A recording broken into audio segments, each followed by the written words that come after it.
This is the original esport racing game. This is iRacing.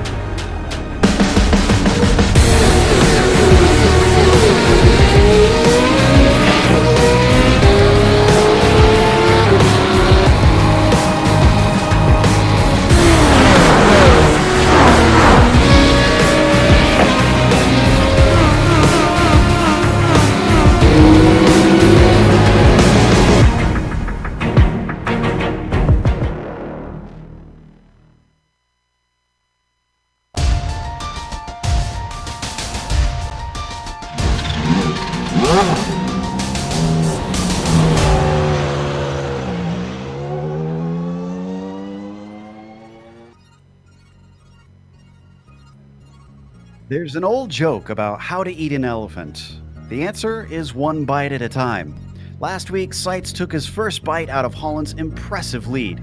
With a morale boost taking him into Spa, could we see him eat up more of the multi-time champions cap? We'll find out soon as we get ready to watch round 5 of the PRL Formula 3 series, and you'll see it all live here on the Global SimRacing Channel and the iRacing Esports Network. Hi, I'm Joe Peak, and with me in the booth is Adam Young. Behind the scenes is our director, Sean Crackers Ambrose, and he's using cameras provided by Dougie Beard. Spa is feared, respected, and lauded by drivers, even to this day. The history of this stunning track is built up as a lot to take in, so why don't we start by getting an overall introduction with our track guide.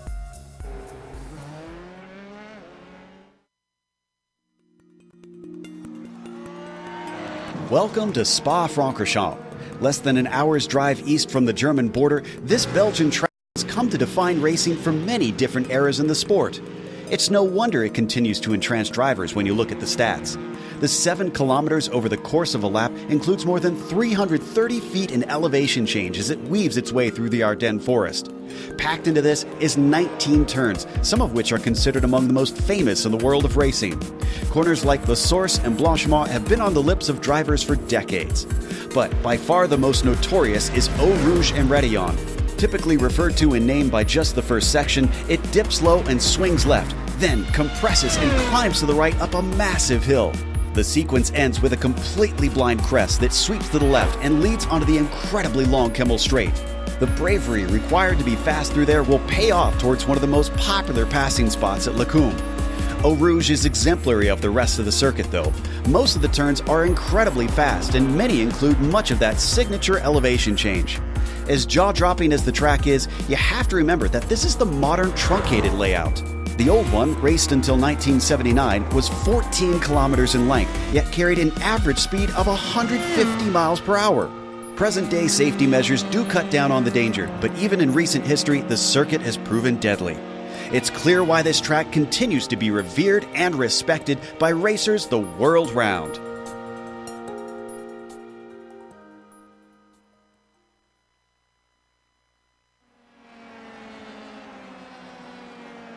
The Ardennes forest really is something, even in the virtual world. It's amazing the detail, Adam, that iRacing put into this.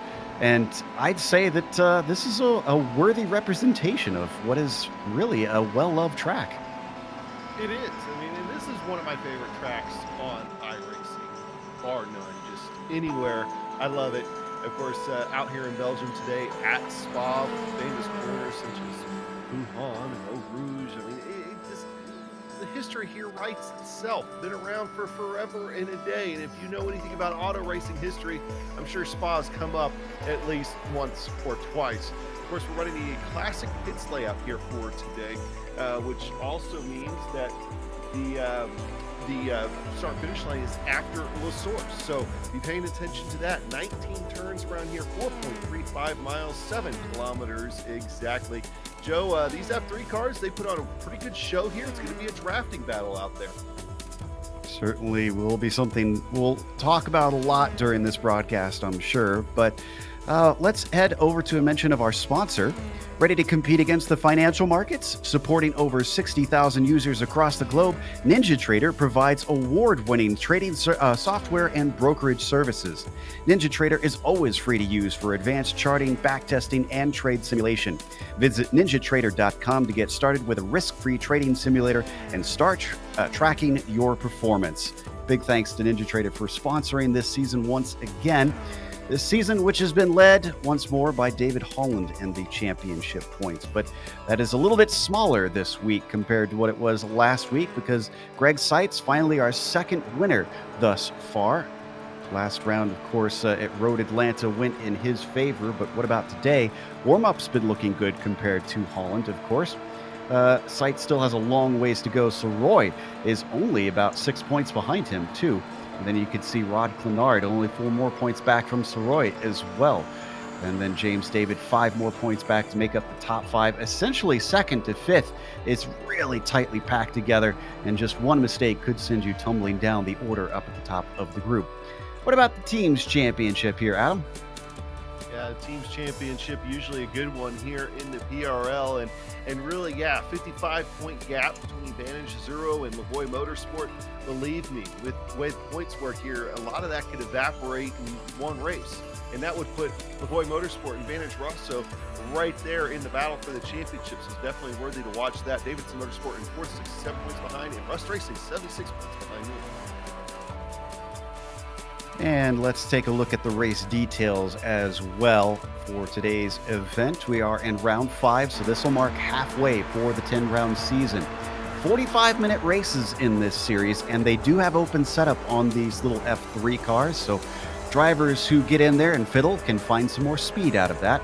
They have a 20 incident limit. That's always a talking point here at Spa. It's the unfortunate reality of having to work within the system we've got here. Hopefully nobody will disappear because of that. And then you can see they have bonus points that are up for grabs that could help Greg Seitz maybe try and reel in David Holland a little bit more in this championship, as they also have no spare cars. So if you get any sort of damage, well, you've just got to deal with it or come in and try and get it repaired. Hopefully we won't have too many drivers get any sort of damage out there, but Spa is punishing, so you really can't take anything for granted. Please don't take our channel for granted as well, because we're being broadcast on the iRacing Esports Network. Make sure and subscribe when you get the opportunity. All you got to do is click on the big red button that says subscribe, and then you won't miss a thing here on IESN. In qualifying, David Holland, well, he wasn't doing too good first time around. Now he's managed to get it up to the provisional pole, goes ahead of Greg Seitz, so looking a little bit stronger here on one lap pace than he was during the warm-up. Yeah, and David Seitz, Greg Seitz. I don't know where I got David from. Oh, probably because David Holland on the screen right now. He was very quick in practice, still very quick out there in qualifying, of course, on the provisional pole like you were just talking about. But Greg Seitz is really only 2/10 off. So if he's able to squeeze out another lap or two here, I think David Holland can still be pressured into the pole, into the back half of the first row. I'm already can't talk, Joe, and the race hasn't even started. You just blame all the Belgian names for the corners. That's what's tripping you up. As Seitz took the pole, and then Holland immediately went faster than him, almost less than a second across the line to take it away. So poor Greg Seitz has got some work to do to try and beat David Holland. Now, the temperatures here today are pretty cool. It's only 68 degrees Fahrenheit on the track surface, and it's sort of early in the morning, so about a little after 10 a.m. virtual standard time right now. But Adam, one of the things that I'm kind of curious to see is we've been watching these new tires on these cars, and this is a track that has a lot of high-speed corners. That tends to heat up tires, and we've been kind of watching to see if, the tires could maybe play a role in strategy, whether you take them or not. But that leaves a big question mark in my head. Does the cool temperatures sort of take away the effect of the long corners? I mean, what are you thinking? Yes and no. It is still kind of an older track surface. It can be abrasive on tires, but at the same time, I think that in these F3 cars, I think you're going just slow enough to where I think you're going to be okay, especially in combination with the cooler temperatures. But still, though, we're going to have to watch out, see how those pit stops go, see the cars go up on jacks. It'll be interesting for sure. So besides Holland and Seitz, because I know we keep letting them hog the spotlight a bit, let's also mention that Rod Clenard led the warm-up for quite a while, and he's sitting third, but he's taken it into the pits, and with such a long lap around here, he's going to have to get out essentially now to try and set another time. David Soroy is up in 4th. James David down in P5. And he's sitting on a 2:11.125, about 8/10 off of our pole position right now. So David still's got a lot of room to make up if he wants to be running with the big boys, as we watch Gunderson come up over that famous Eau Rouge corner. Yeah, no Rouge here with these F3s. You pretty much take it flat out, no problem at all. In F1 cars you're usually able to too, but these have just enough downforce to where they shouldn't have any problems with Eau Rouge here today. Watching Kevin Santana right now as we see McLaughlin try to improve his time. And looks like he goes just about a 10th faster on that one. Here's Santana now in that 666. He's currently sitting in 7th place with a 2:11.4. Last was his quickest. Must have had an off track because that one did not count for him. And of course, if anybody's ever raced at Spa in any car in iRacing, those off tracks, they can be a little tricky sometimes. So it's pretty easy to do, especially when you're pushing the limit. That's a good point. And, we mentioned that they do have that 20 incident limit here today. Do you have an over/under, Adam, for how many cars you think will lose to the limit, or do you think everybody will squeak through? In the race, usually it ends up being okay. I've done enough majors races here. Those 2.4-hour ones. You remember a few years ago, we even did the 4-hour race here, just a single driver, and even being fatigued toward the end of that 4-hour race in a GT3 car, was still able to manage the off tracks. Now, that could be a little bit different here today, but I really think that once these guys get into race mode, it becomes a lot easier. It's qualifying. We're trying to find even a hundredth of a second that becomes a little bit more of a problem. This is Verity that you see on screen, and he's coming down across that old classic pit line, but he doesn't go quicker than his 2:11.9. That's a 2:12.7. Certainly not a track where you want to mess with the fuel too much, even though you do have that slipstream, because you can't exactly coast around in most cases. No.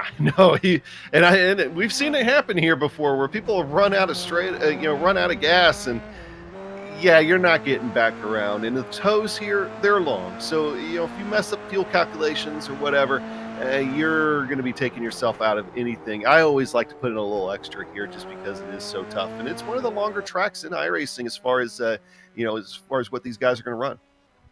Yeah, I want to say if you take the Nürburgring out, Nürburgring and Le Mans, this is among the top 5 longest, I want to say. Well, that sounds right. Yeah. So Roy, as he crossed, had another off track somewhere, and that one didn't count, sadly.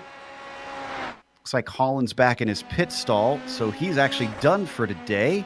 Not able to get out and improve. Greg Seitz is still going, though. He could take this pole away still as he comes down to the line in that number 74, and it's a slow one. It must have had a spin or somewhere around there because it was a 2:15.5. And David Holland, of course, sitting in the pits. I think he's going to be happy with where things go. Of course, he wouldn't be able to get out there and get enough time anyway. Looking at Kranefuss and Nicholas Delp here coming out of La Source to see if they're able to improve their times at all. Delp will pull off. Ooh. And Kranefuss picks it up a little bit, moves up to 7th from 12th. Yeah, nice jump up ahead of Kevin Santana with a 2:11.3. Down to 30 seconds left here, so only a few drivers are able to get around to try and improve. Sumner, who is going to be able to start another one. Let's see what that one was. 2:13.2. That's quicker for the number 98, and that puts him into P25. See Stephen Verity coming down the hill too in the number 4 machine. See what the New Yorker has. And a 2:11.6. That's up to 9th place. A lot of drivers finding time here at the end. And I'd almost have to wonder if maybe the track actually heating up a touch from how cool it was. Usually it's the other way around, but maybe in this case, maybe with that little extra sun, maybe it's helping these guys. Yeah, it does take a bit to get these tires up to speed on this new tire model. So I think you're right. I think drivers who are sticking with it are finding something in it. So Soroy, who comes out of La Source down the hill, is sitting on the outside of row 2 at a 2:10.5. Let's see what this one is. Oh, it's not quicker. Just about half a second slower, unfortunately. See Santana coming around after Richards. The 666 currently bumped down to 8th recently as a few drivers have gone faster. See if he can do anything. As he crosses the line, he does. A 2:11.1, that's up to P5. Oh, and I was getting ready to say Greg Seats was coming, and then he pulled into the pits. So looks like he is content with that second place. There will be opportunities to try and pass, of course. Strike Ours, another New Yorker, coming down to the line in the 177. It's only set 2 times so far. 2:13.3 is his quickest. Make it a 2:12.5. A lot of time found for him, and that puts him into 20th place. See Charles Sumner, of course. Charles Sumner coming out of the bus stop here. He also is one of the directors of the PRL trucks, which you saw last night, and doing his best to manage things over there. And always great to have Charles around. But see if he's able to improve his qualifying time here. Coming out of he's going to have to come in. Oh, okay. So he's gonna call it good. Daniels did cross the line, but did not improve, so he stays where he is. David Hebert down in 29th. He's definitely going to find some time, and he does. A 2:15.8. Actually stays in 30th, as it looks like someone else has set a time quicker than him than I looked just a minute ago. So that means that our grid is set. Why don't we go through our starting order for today? David Holland on the pole. We actually still have David Soroy out here. Well, he crossed the line. So. Yeah, well, he's on a flyer. Still has about 45 seconds before to cross the line. I'm pretty sure he crossed it already with the checkered flag out as a thing. We'll see. He was 4th before. I'm just worried he might be able to improve it here. That looks like that. He did finish it, I'm saying, because that one didn't count. So yeah, okay. Woo! Okay. That's a good call, though. If he did improve, that would certainly change things up at the top, where Hahn leads the way in qualifying and Seitz follows him in second. Rod Clenard still has the inside of the second row. So Roy, you see, stays in P4. Kevin Santana up to 5th on his last go. James David will be starting in P6, and then Eric LeBlanc will be in 7th. Crane Foose managed 8th place with Stephen Verity in 9th, and then Nicholas Delp is the last of our top 10. Owen McLaughlin will come in 11th, Armando Edwards in 12th, so they'll make up row 6. Row 7 is going to go to Raymond Day and Andy Spicer. Row 8's David Cristal and Joshua Daniels, qualifying 15th and 16th. 17th is going to go to Brett Thurman. Juan Francois Matt will come in at 18th position, and row 10 is going to go to Matthew Gunderson and Kyle Struck. Then you've got Sebastian Prue in 21st, followed by Mike Richter in the 22nd spot. Christopher Richards will be starting in 23rd. Jay Steffi starts 24th, and Rob DeLuca is in 25th. Charles Sumner, we saw, was only able to manage 26th spot. Jeff Jacobson starts 27th, and I know it says the Hammer, but that is Kyle Kammer out there in the number 7 car. He'll start 28th. Daniel Barnett, 29th. The last driver to put a time in was Hebert. Felton is in the session, so it looks like he will start with a 31-car field here today. Standing start, but with this on the classic start line, they will not be diving into La Source. Eau Rouge still has its problems as you can run into one another climbing up the hill, but it should be a little bit easier for drivers not to get tangled with one another up that famous set of corners. See, the temperature's still pretty much the same as we wait for maybe about half a dozen drivers to find their way out to the grid, including quite a few of our front runners here.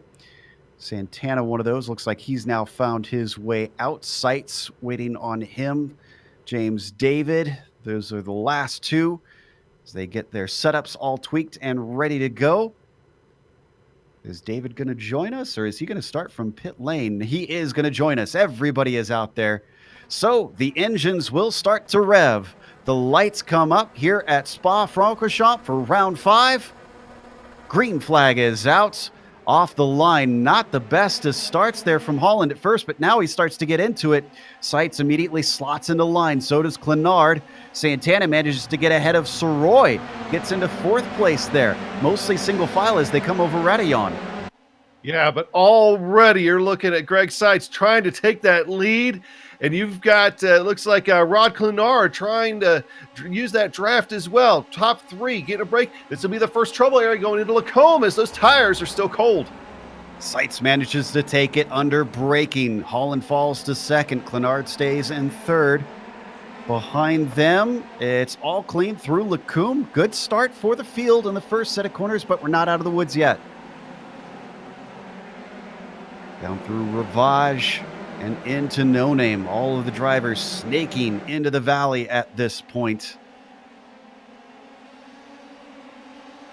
Can they stay close to one another with the buffeting of the car ahead as well? All these fast corners.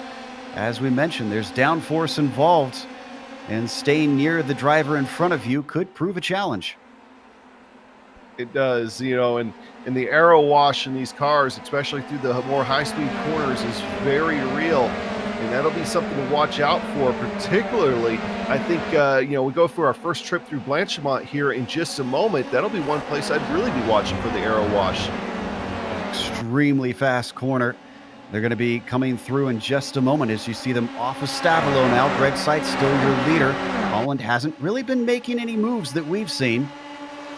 He's staying close here through Blanchemont. Both of them keeping it tidy on the track. Now he's going to look around the outside as Seitz holds off the middle of the road. Deeper on the brakes. Holland has the outside of the first apex, but the inside of the second one.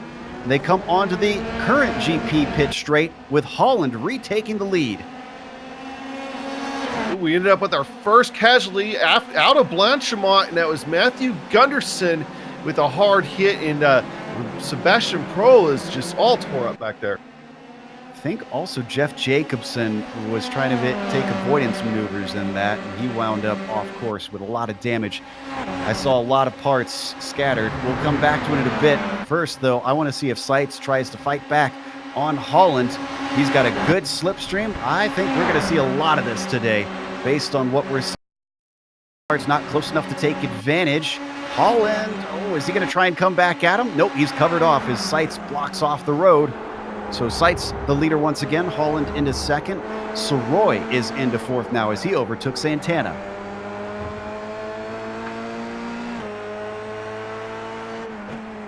Let's head over to that replay of what happened in Blanchemont. So Thurman, Gunderson, Prue, I'm seeing all with big damage and already in the pits. Yeah, Stryker and Jeff Jacobson still trying to make it around to the pits. They're all tore up. Is just looking at the carnage back there. I thought Blanchemont might be the first trouble, second trouble spot after Lacombe, and it turned out to be right. And it was two cars there yeah, ahead a little of bit Gunderson. of contact. Wow.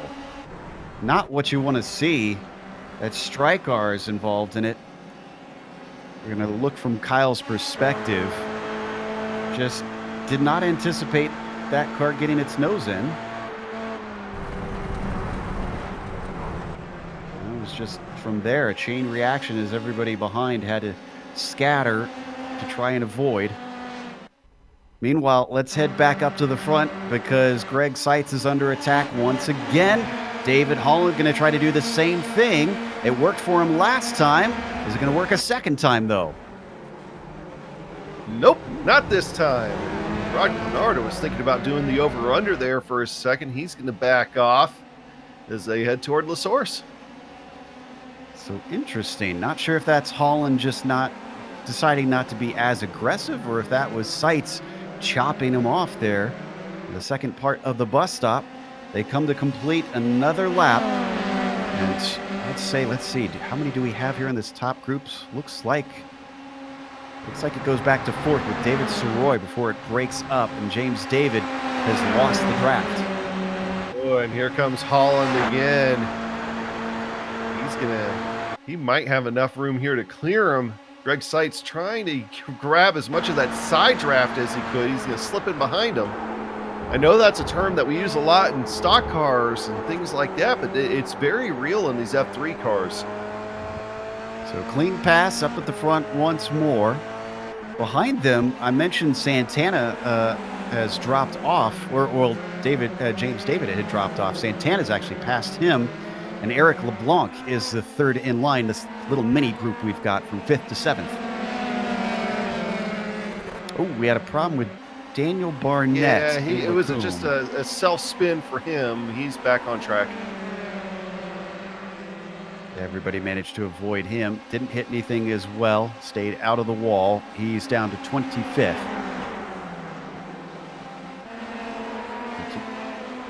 Continue to watch this battle from 5th to 7th. Let's look behind them. Verity leading a whole bunch of drivers. Cranefoos, Delp, Day, Edwards, Daniels, McLaughlin, Cristelli. Everybody together here. They're all going to bunch back up together as they pick up speed and start to get the draft, which is actually our leader's not doing that right now because Seitz fell off of Holland, and Clenard actually might have a go at second place. Nope, looks like Clenard backed out of it as we stay on this battle back here. Coming down into the bus stop, looking to the inside, or to the outside rather. That's Delp trying to battle with Cranefoos, but he fends him off. And if those guys keep running the way they are, they're going to be able to catch Stefan Verity here relatively quickly. In fact, I think they've already gained on him just a touch. They're going to start looking pretty big in his rear views. Oof. Yeah, he got awful big in the rearview mirrors right there, coming down into La Source. It's a good thing they didn't touch because Delp nearly took out Cranefoos in that moment. You know, I almost wonder if Holland intentionally waited, knowing that he'd be able to pull away in the middle of the lap. Could be. That actually sounds like sound strategy, but now he's separated himself there from Greg Seitz enough that it's hard to get his draft down going down the Kimmel. And Rod Clenard, this is Rod Clenard's time to attack if he can just get there. Yeah, and that's what makes me think that Holland was waiting and decided not to try and make the pass in the bus stop like we saw, and just wanted it up to Lacombe. Because Greg Seitz is struggling now. He doesn't quite have enough of that draft. So let's head back to Nicholas Delp, though. Still dealing with Cranefoos, Day, and Edwards. This is the fight for 9th position as they come down towards Fanyes. Been made aware that apparently this is also sometimes called Piff Paff. I personally prefer Fanyes myself, but regardless, they now come through Stavelo. Delp starting to gap Cranefoos himself. Daniel's going to have to pick it up a little bit behind them. It's also closing in between Day and Edwards.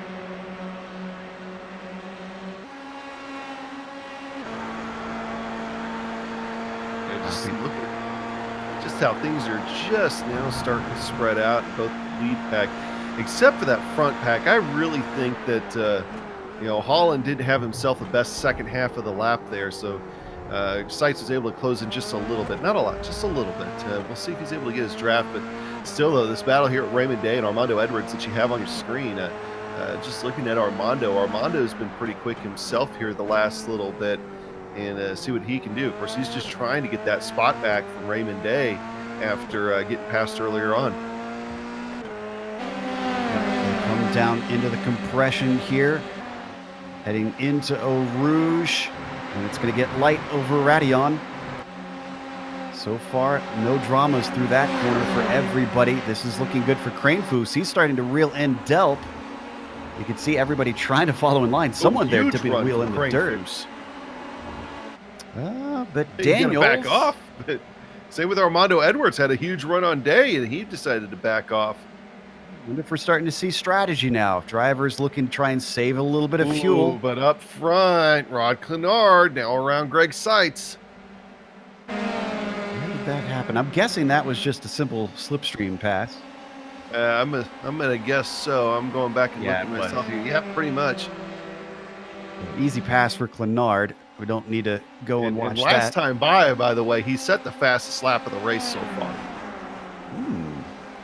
Clearly quick. I told you in the warm-up, he was up at the very top for quite a while. So I think he's got a good setup on that machine.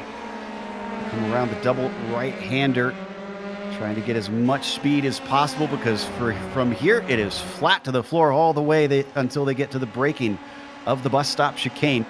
Both of them have lost big touch with David Holland. It's 0.9 of a second now from the 18 car to the 24 car.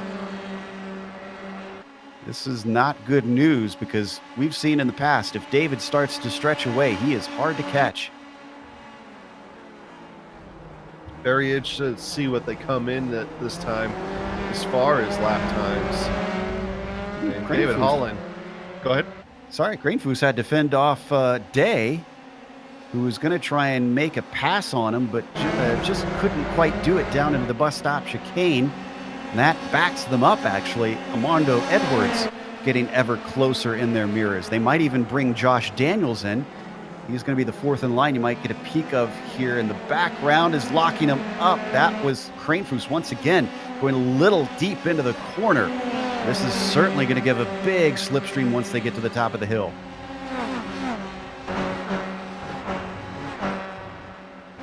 Careful not to have too much of a run before you start climbing up the hill because it's very easy to start thinking about maybe running in the back of somebody through Radion and Eau Rouge. Going pretty wide there down Kemmel. Yeah, and that was Day in the middle. He's got the most momentum. He's got the nose ahead.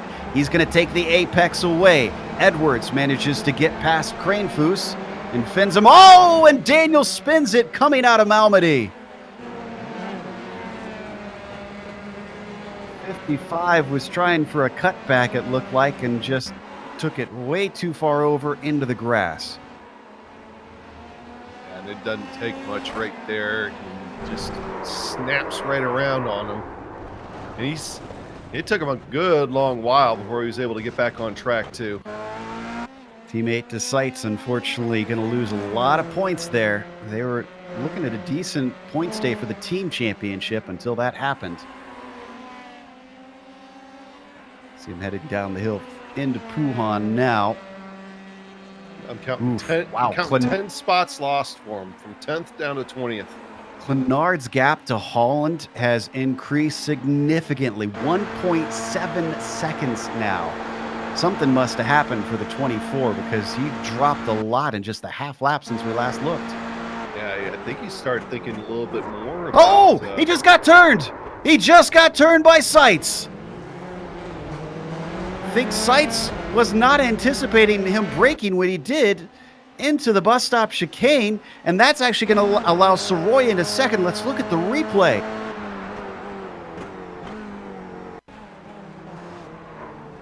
That back end really, he really got that thing up in the air. And, you know, you got to be careful about that now, too, because with the way the new damage model is in these F3 cars, you can damage your suspension like that. And Raymond Day had the exact same thing, except he went into the wall, and it was Edwards who pushed him. Let's see if we can find that, because it happened pretty much right after. There it is, yeah. The aftermath. Unfortunately, the 77 finds his race done. The 26 just giving him a little shove off the road. Enough to separate the right rear from the machine. That's hard contact in the wall there. Man, that is a couple big drivers finding themselves out of contention. So your new order up at the top is Holland leading, Soroy into second. Sights is still in third. He did not give the spot back to Clenard, interestingly. James David is the last of the top five, and he actually might be battling with Santana, who's just barely within range of him.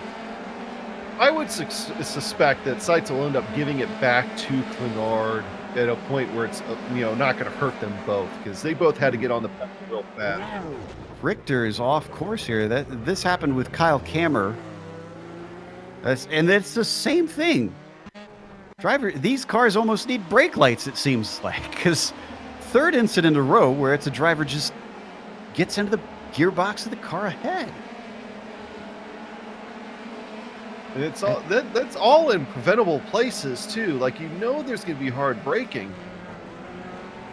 That was Cameron, the black machine, that got turned around, and Richter eventually got it going, but looks like maybe he had some damage from the contact. I don't think the diamond plate front wing prevented the damage exactly right there. That's certainly not.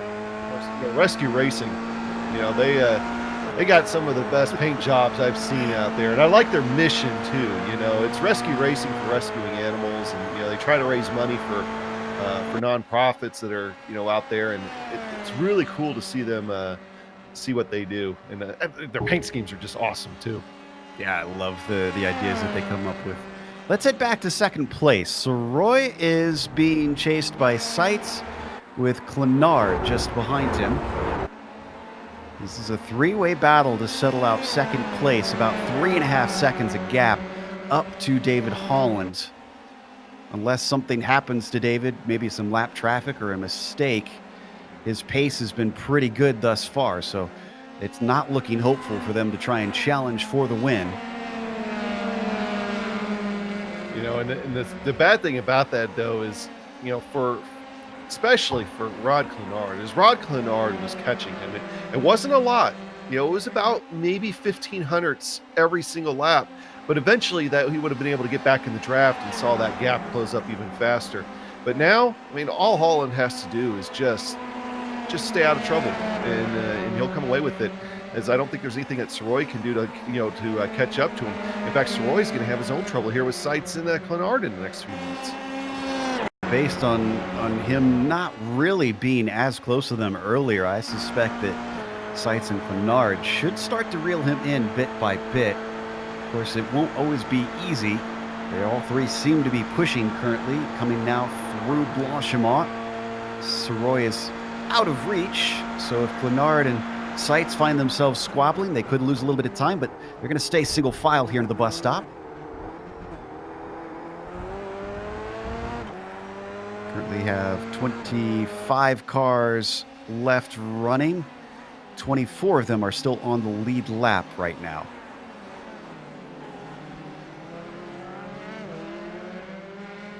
That's out of 31 starters as well. That's a decent chunk of cars gone in just the first 8 laps here. 9 laps, rather. Josh Daniels, who we saw at the tail of a train earlier, is now in the reverse situation. He leads Owen McLaughlin, Jean-Francois Matt, and Andy Spicer. This goes from 11th, 12th, 13th to 14th.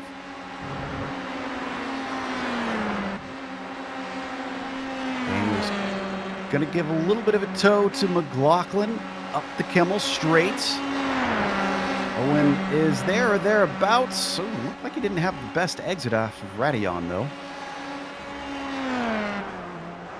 Doesn't look like it hurt him all that much. I'm sure he's thankful about that, because if you don't have a good exit off Radillon, you're in for a world of hurt. Yeah, definitely. So at least he limited that damage to a certain extent. Now down through Rivage, switching directions completely and then swinging left through No Name. He's sticking with him. McLaughlin, whatever time he did lose, he's made back up and then some, because it's down to 0.4 of a second. Can he hold it through Puhan, though? Down to one of the lowest parts of the track at this point. He is indeed going to stay with it. A couple more corners. Once they get off of Stavolo, he's actually going to have a good chance here. He's going to have a long way. I think he might be able to get him by the time they get to Blanchimont. They lost a little bit of time there, but still, it's 0.4 of a second. Let's watch and see as they pick up speed, 145, 150 miles an hour. By the time they hit Blanchimont, 152. Flat out for both of them through the corner, but McLaughlin just isn't quite there.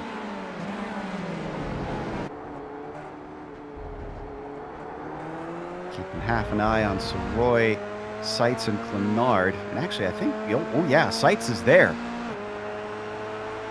Let's take a look at this battle for P2 once again. Up and over the hill they go. And Soroy, I think he was starting to focus too much on sights behind him, and he's probably going to get him here going down Kemmel.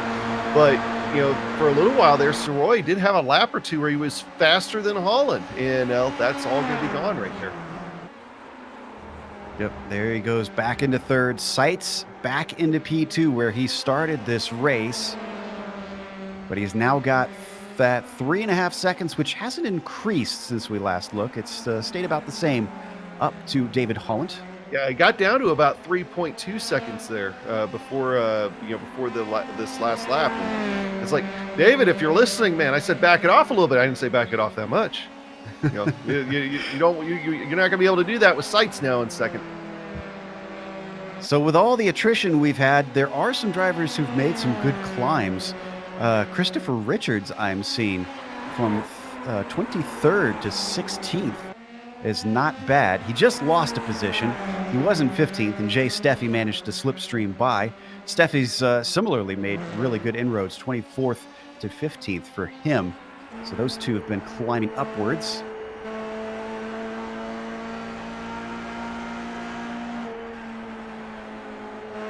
Oh, and they're going to swap around just like that. Richards goes right on back by. That looks like a bit of cooperation to me.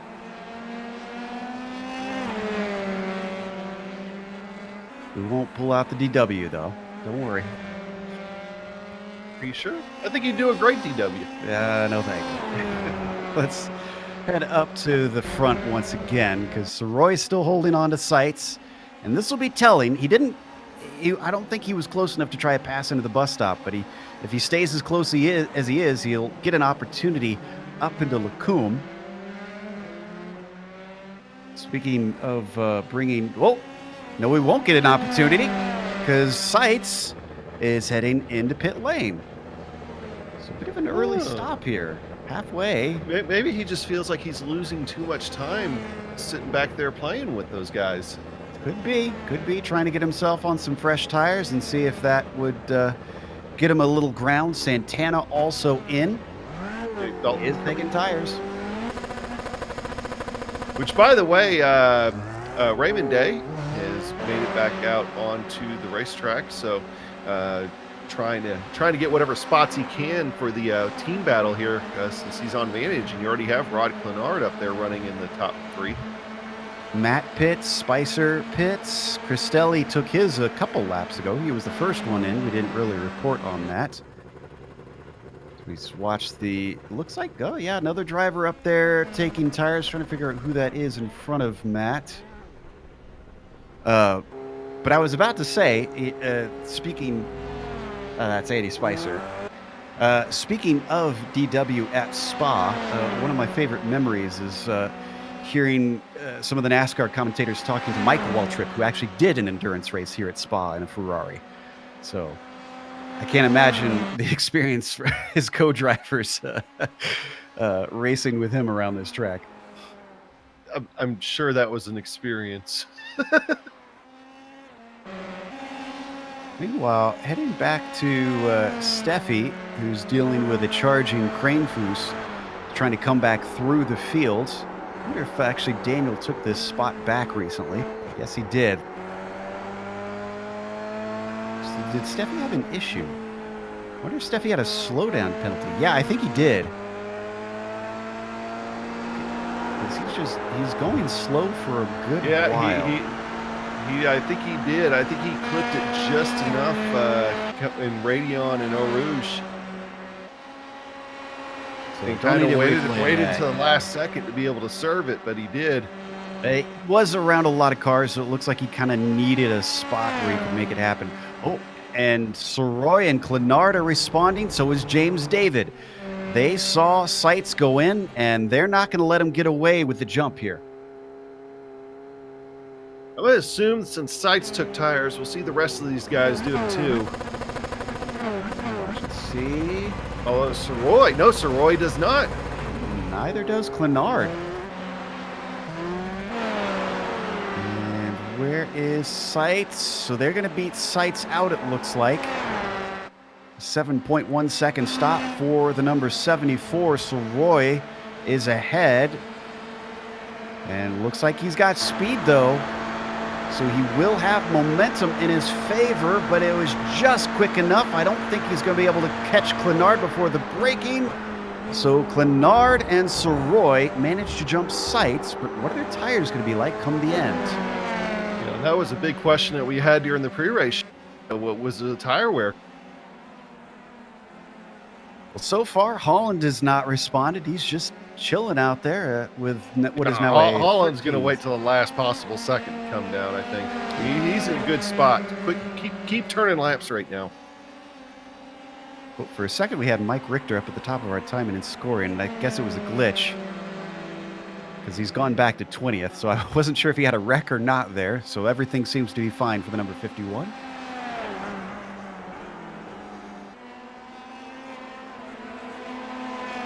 Taking a look at our leader in the number 18. He's coming up to the pit entry soon. With this being the old pits, it'll be after La Source.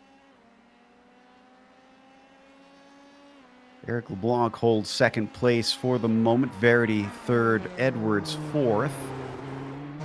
So, does the Vantage driver swing it in? Yes, he does. There he goes. That's one lap difference from those behind him. But does he take tires? Down to 18 minutes left on the clock. So probably about 9 laps left to go, if I could speak today. Texas Eric driver coming down as well. He's pitting in fourth. Tires going for back to Holland. see where Soroy's at. Soroy's coming out of the source. Excuse me. I can't talk either, Joe. We'll just let Sean do the rest of the show. It's a plague, I guess. So Holland back out. 7 seconds stop. Soroy is up over the hill. He's going to come out with a good lead. Yeah, 2 seconds quicker for Soroy not taking those tires, but that's not enough. I think the big thing would be whether or not it actually got him a slipstream, but the answer seems to be no, because as the clock catches up, it's about 2.7 seconds. Ground gained, but it's a little bit shy of what he needed.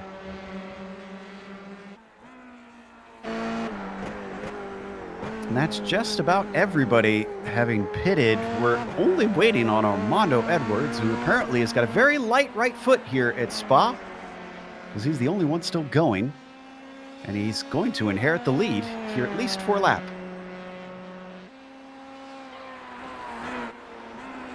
And let's hope he doesn't run out of gas. Yeah. That was another thing we talked about in the pre-race show. This is one place that you just can't do it. It's also one place that's very easy to do.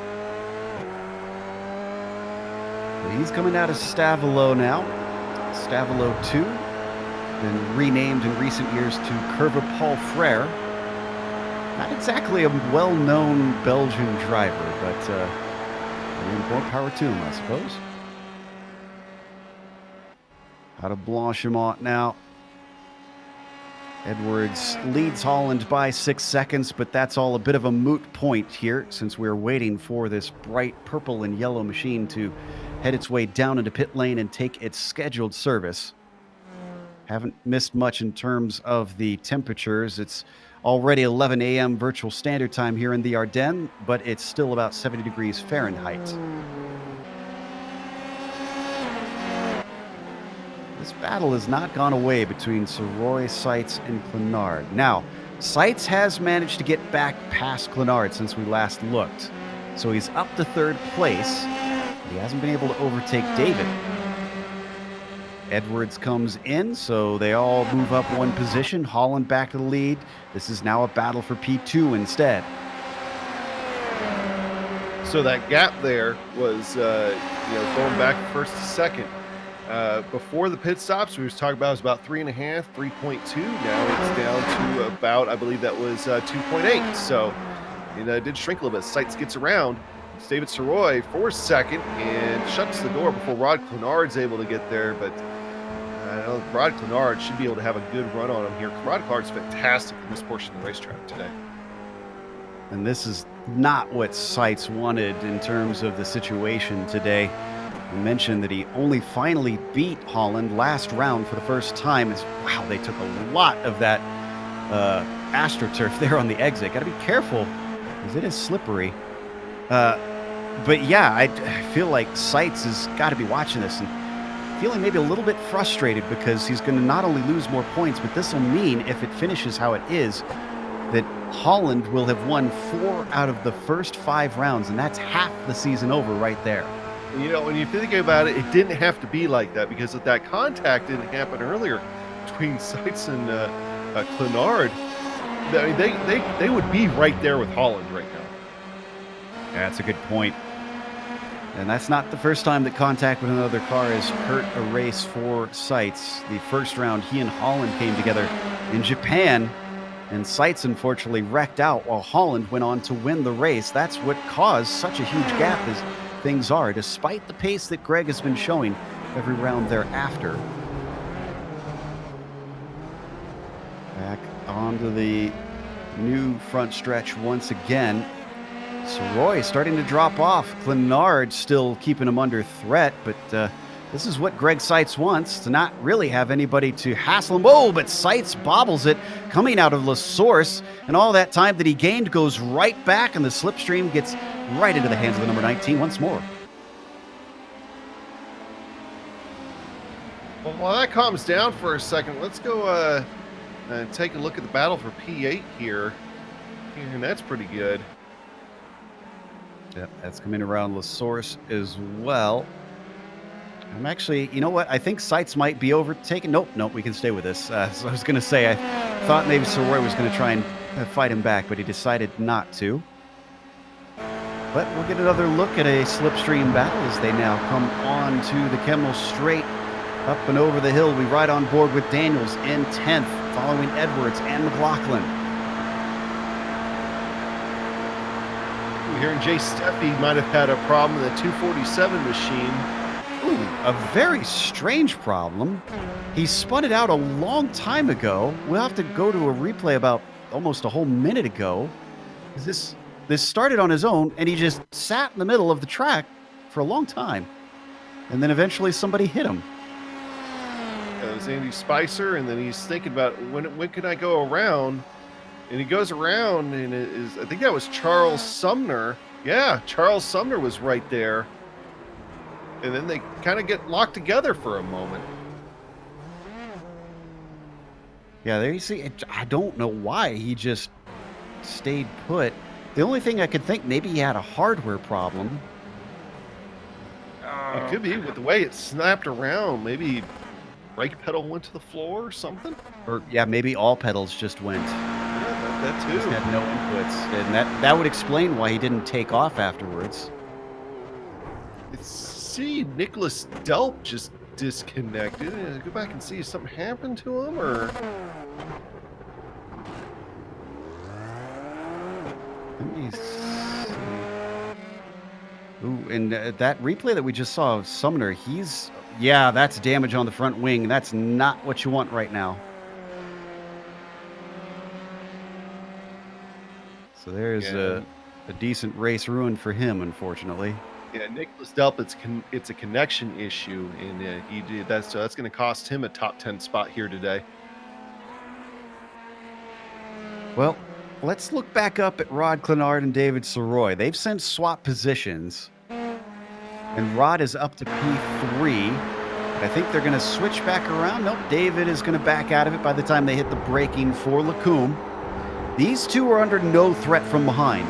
Really, the only reason for them to work together would be to try to re-catch Seitz, who is currently about a little under a second and a half ahead of them in P2. But Santana, he has certainly not got the pace to keep up with these top 4. He is a whole 9 seconds back there in P5.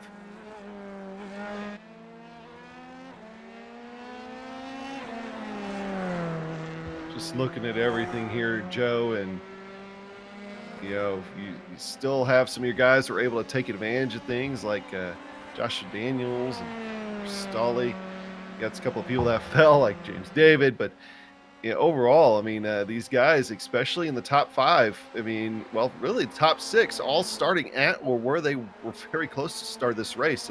David Hall was pole, Greg Sykes was second, Bernard third, so not a lot of movement at the top half of the field, and just a lot of passes in between. But now they're starting to get a little bit more spread out here. And Rod Kennard, he needs to get back up there and try to challenge Greg Sykes, because we know he has the pace to do it here today. But while that was going on, now David Holland stretched it back out to what it was before the pit stops. Yeah, a whole 3.5 seconds again.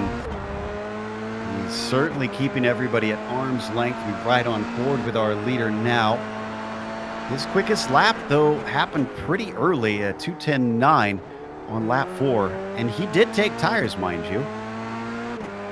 And he's had a couple laps now to get them up to temperature. Let's see what this one's going to be as he crosses the line. Well, there's your answer right there. They're definitely up to temperature at 2:10.8. The fastest lap anybody has set all race long. You get a nice little tow from Barnett, who stays off to the side. Barnett, the last of our runners currently, back in, I believe, 24th position. Drivers we've lost so far today are Delp, Matt, Jacobson, Thurman, Gunderson, Strykars, and Prue. We're under 9 minutes left to go here in round 5. So opportunities are starting to wane. And why has Cristelli come in for a second pit stop here? Fuel must not have put enough in the first time. I think, because I'm not seeing him hit. Trying to see if maybe something happened to him though too before I just automatically assume that, but that's what my gut would tell me. Yeah, I'm not seeing anything. Yeah, he didn't have anything pop back into place. He was very quick in and out, so he must have not quite put in enough there. Got to get those fuel calculations right.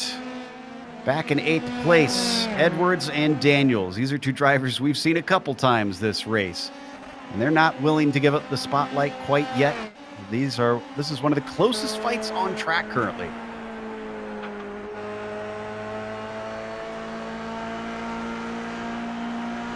We ride on board, looking up ahead, get a sense of speed around this track.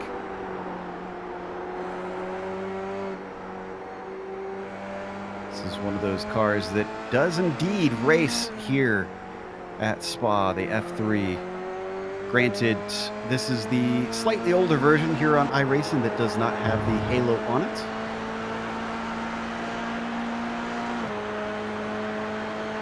Gonna get a great tow on the run up to Blanchemont.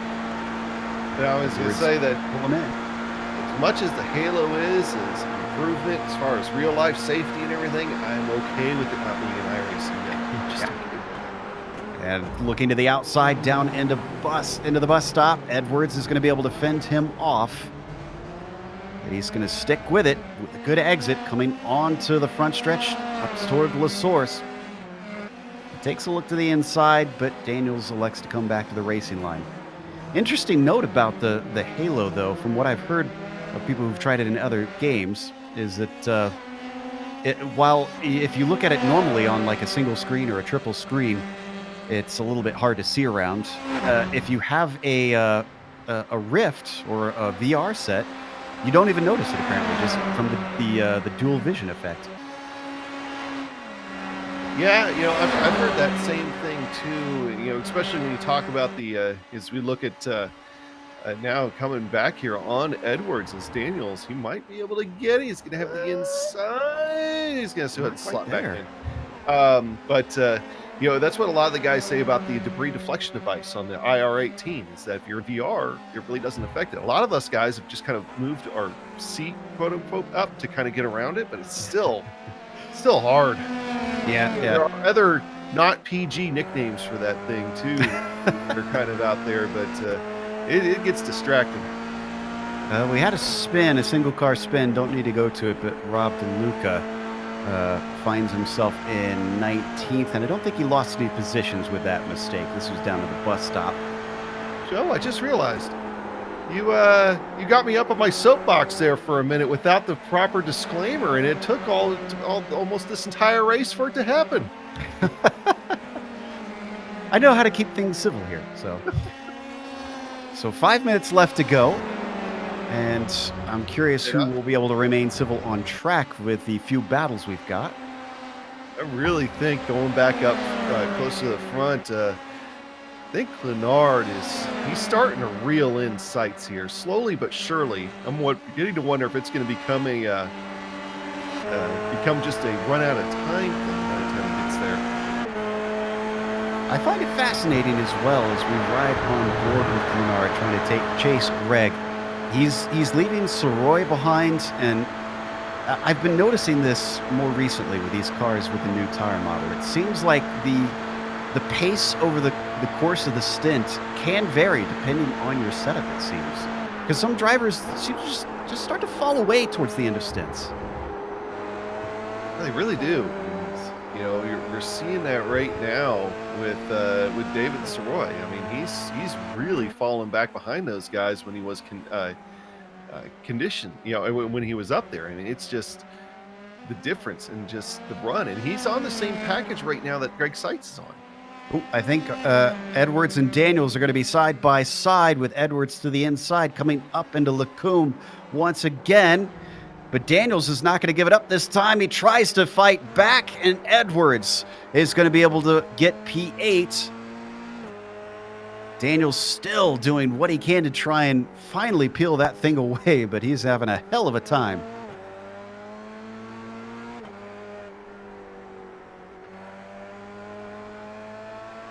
For some reason, Rob DeLuca's head into the pits. Did he run out? Oh, he had an accident. He had a decent-sized wreck here. This happened coming out of Fanye's, actually. Let's take a look at the replay. Oh, sorry. On screen, looks like we won't be able to see it now because that action's not going away. Daniels finally gets ahead of Edwards. Now he is up to P8. But it's one thing to pass them here at Spa. It's another thing to actually keep them behind you.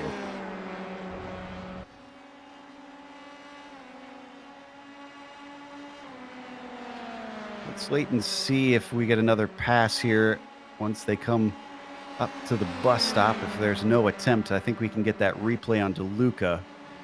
Oh, he's climbing up fast. Oh, off track there for Daniels late in the race, but still holds it together. Covers off the middle of the track, slides it into the bus stop chicane, manages to catch the car and keep the position, but he looks a little bit rattled here. Dive to the inside by Edwards, looking into La Source. Breaks early, though. Not a serious attempt.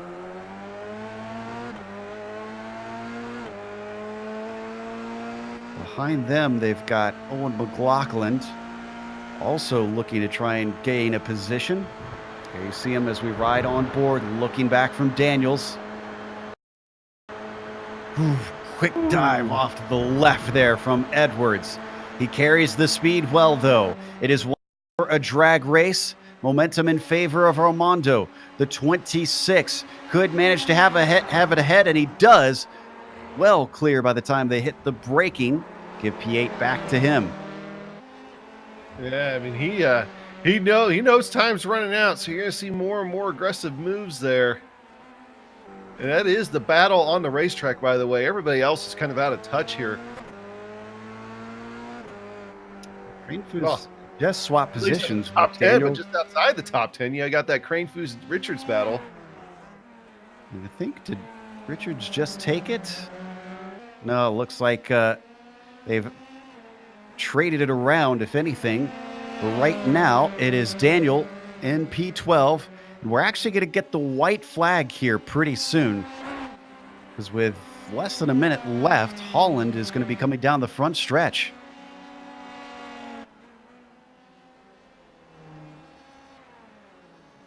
You see our leader, the Texan, with already many championships under his belt, is well on his way to another one.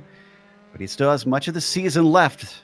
If anything, this is a good sign, but no guarantee. Up and over through Eau Rouge, we head back to that battle between Richards and Crane Foos.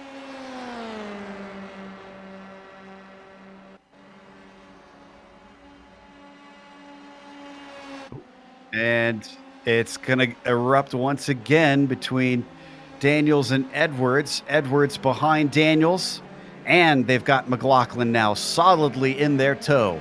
They get the white flag as well. One more chance.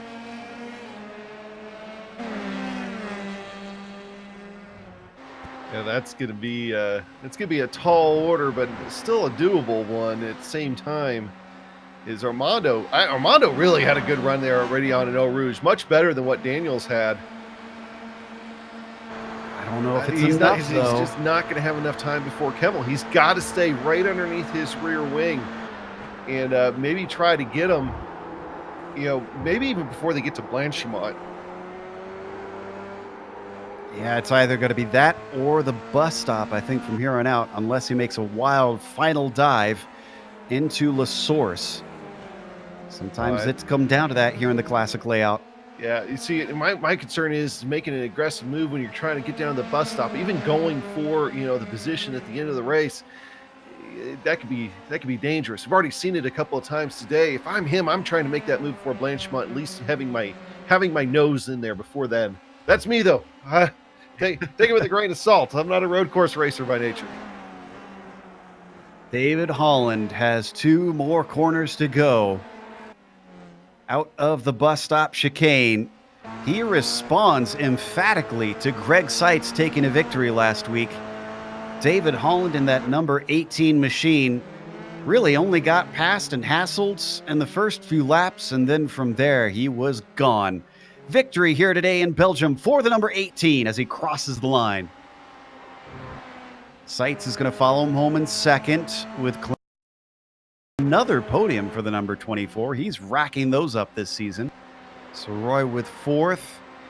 What about our battle between Daniels and Edwards? Daniels should be able to hold on to it, but Edwards is still right there. If he slips up once going into La Source, it's going to be a problem for him. But here, one last corner. Just got to keep it smooth, and I think Daniels does. Yep, that's a good run off the corner. So that is going to give 8th place to Josh Daniels. Edwards settles for 9th, and McLaughlin rounds out your top 10. Cranefuss and Richards. Well, someone must have had a problem. I think it's Richards because he is now well back. Oh, he made a pass, or an attempted pass on Cranefuss, and spun it out by outbraking himself into the bus stop chicane.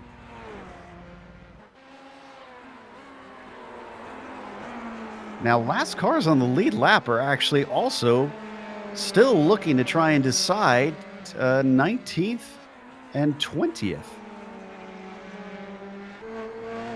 All right, Sumner hopped over from the truck tier to the F3 car. And Sumner was 3 seconds faster than Herbert that last time by. Hey, Bear, excuse me. And he's really got some speed here. David tries to cover off the middle of the track. Will he take the inside or the outside? He's going to take the inside. Sumner's going to have to be brave on the brakes, and he is. Oh, but he starts to lose it as they almost touch wheels. But Bear keeps it together, and he is going to be able to hold on to that 19th place. Nicely done. If I'm Charles, I'm doing the same thing. Just because, hey, last car in the lead lap, I have nothing to lose. Yeah, I'm going to dive it in there. As long as I don't take the other guy out, I'm going to give it my best shot. He just about did. As not often that you get 2 cars facing each other and nearly touching noses and they come out the other side. Oh, he's trying to give him the position. Oh, you don't need to do that, David. You earned that, buddy. That was a good run to 19th. We're going to go to break and hopefully be able to talk to a few of these drivers as we have the upcoming races on our screen, but stick around for the unofficial results as well as driver interviews.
Welcome back to Spa-Francorchamps. David Holland took win number 4 out of 5 races this season in the PRL F3 Series.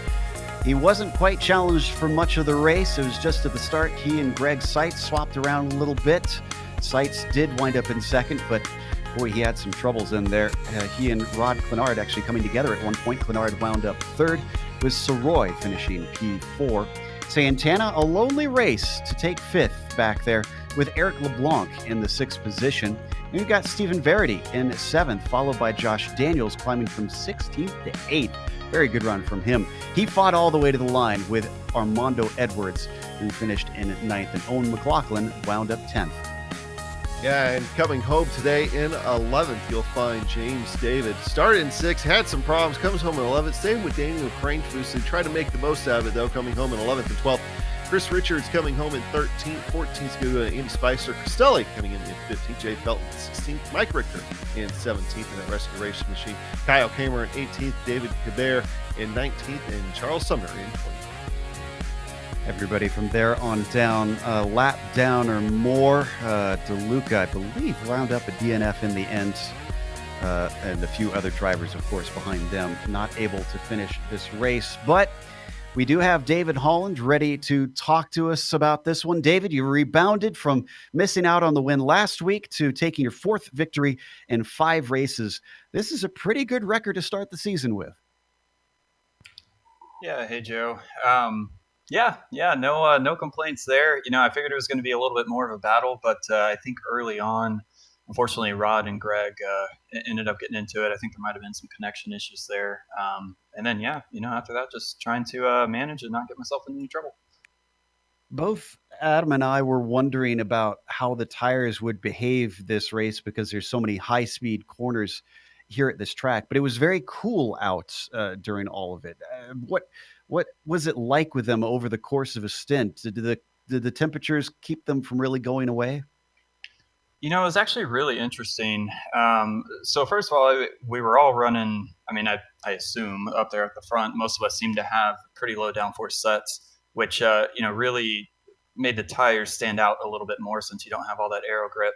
And it was strange because it almost seemed like you couldn't push it 100% for a whole lap. And you kind of had to pick the sectors that you really wanted to push it in, or just, pull back a little bit more than you would normally, because you would just start to melt the tire and you would start to feel it immediately. So you really had to manage it quite a bit more than what we've been used to. And like I said, I think it was just due to the mechanical grip being a bigger thing here versus the aero.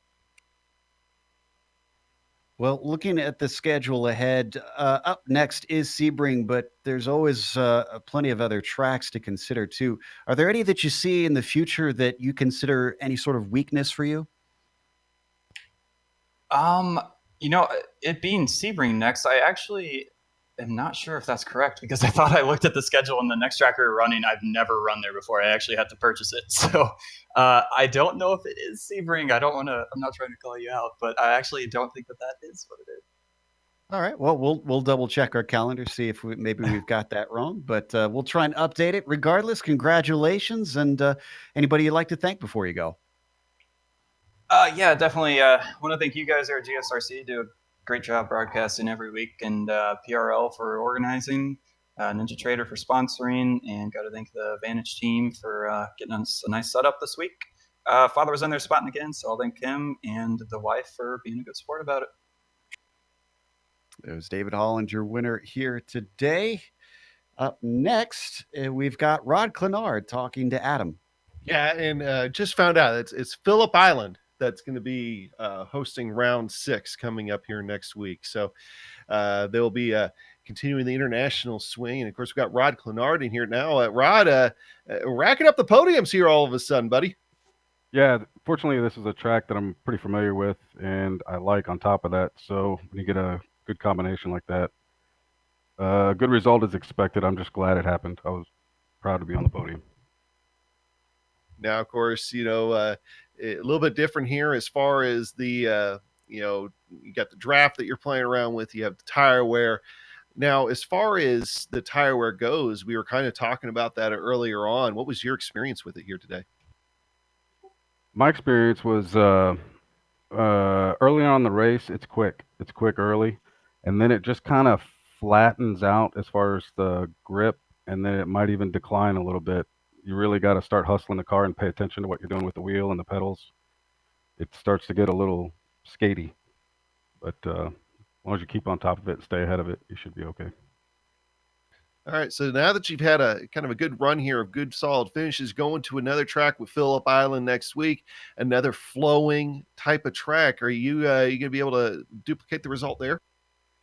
I sure hope so. I've never even been to Phillip Island, so a lot of practice is in my future. All right, man. Well, hey, before we let you go, anybody you'd like to thank? Absolutely, all you guys that put on this race. I truly look forward to racing this every Thursday. It's a lot of fun. NinjaTrader, everybody at Vantage. It's just it's been really fun. I'm glad I joined. All right. Well, hey, Rod, thanks for joining us, and we'll send it back over to Joe. Thanks, Adam. Our third place finisher, Rod Clenard. And we also want to thank our sponsor before we go.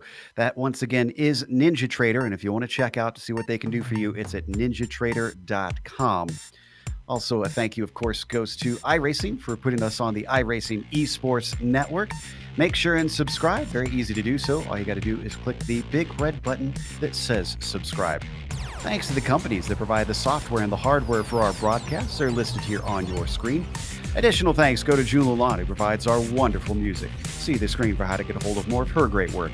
Thanks to the team today, Adam, Sean, and Dougie. If you'd like to find out more about GSRC, including upcoming races, you can find it at globalsimracingchannel.com.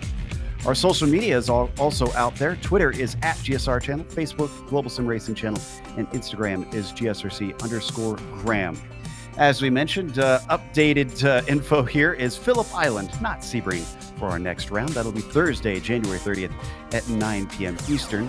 We have upcoming races for other series listed on the screen, so check those out and mark them down on your calendar. But until next time, race clean, race hard.